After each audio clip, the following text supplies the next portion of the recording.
विधानसभा सदस्यत्वाचा राजीनामा देऊन लोकसभा निवडणूक लढवून विजय संपादित केलेल्या अहमदनगर दक्षिणचे खासदार निलेश लंके हे बुधवारी विधान भवनामध्ये प्रवेश करत असताना विधान भवनाच्या पायऱ्यांवरती नतमस्तक झाल्याचं पाहायला मिळालं। मुंबई दौऱ्यादरम्यान खासदार लंके यांनी शरद पवार यांची भेट घेऊन त्यांच्याशी चर्चा देखील केली। विधान भवनाच्या पायऱ्यांवरती नतमस्तक झाल्यानंतर त्यांनी माध्यमांशी संवाद साधला।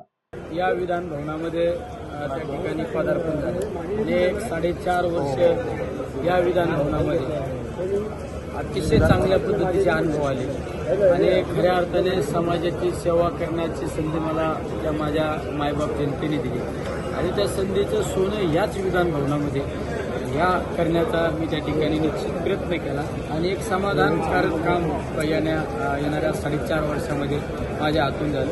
त्यामुळं मी लोकसभेची निवडणूक लढल्यानंतर खासदार झाल्यानंतर पहिल्यांदाच विधान भवनात आलो। त्यामुळं आज दर्शन घेतलं मी की याच मंदिराने पवित्र मंदिराने माझ्या समाजासाठी काम करण्यासाठी भरपूर त्या ठिकाणी ताकद दिली, भरपूर प्रेरणा दिली। त्यामुळे आज या ठिकाणी मी दर्शन घेऊन परत मार्गस्थ केलं। संसदेमध्ये